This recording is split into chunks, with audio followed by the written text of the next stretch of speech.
नमस्कार दोस्तों, मेरा नाम संजीव भास्कर है और आज मैं अपने बच्चे की एक किताबें देख रहा था हिस्ट्री, और इसमें मुगल्स के बारे में पढ़ रहा था। अक्सर बच्चों के लिए हिस्ट्री या फिर इस तरह के टॉपिक्स काफ़ी बोरिंग हो जाते हैं, लेकिन मुझे लगता है कि इसका एक बहुत बड़ा रीज़न भी होता है।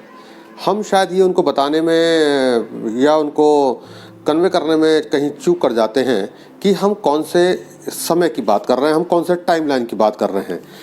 इसमें हम जैसे मुगल्स की बात कर रहे हैं, तो यानी कि मैं इन सारे बच्चों को बताना चाहूँगा, हम बात कर रहे हैं उस समय की जब इस देश में कुतुब मीनार बन चुकी थी, यानी कि सन 1000 AD के बाद की बात कर रहा हूँ, जब इस देश में स्लेव डायनेस्टी का दौर ख़त्म हो चुका था और मंगोल के राजा चंगेज खां जैसे लोग इस देश पे अटैक कर रहे थे।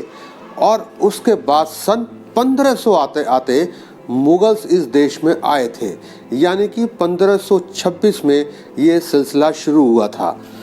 तो ये टाइमलाइन बतानी बहुत ज़रूरी है ताकि बच्चे ये विजुलाइज कर पाएँ कि आफ्टर ऑल हम किस समय की बात कर रहे हैं और किसकी बात कर रहे हैं।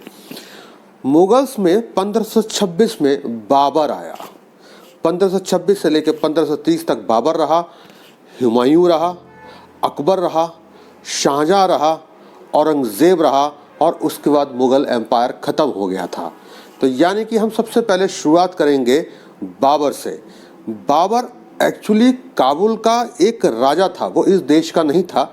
उसने काबुल जीता था, काबुल का राजा था, और इस देश में राणा सांगा चाहते थे कि बाबर की मदद से दिल्ली और आगरा को जीता जाए, और उनकी वजह से ही बाबर इस देश में आया था। और पहला युद्ध हुआ था 1526 में इब्राहिम लोदी के साथ में। ये बैटल बहुत ही फेमस बैटल था और ये कहलाया था पानीपत का पहला युद्ध। बाबर ने दिल्ली पे और आगरा पे विजय प्राप्त की थी, लेकिन उस आदमी को, उस महान योद्धा को हिंदुस्तान इतना पसंद आया कि उसने हिंदुस्तान में रहकर ही राज करने का फैसला किया। लेकिन इससे क्या हुआ, राणा सांगा का जो मोटिव था वो डिफीट हो गया।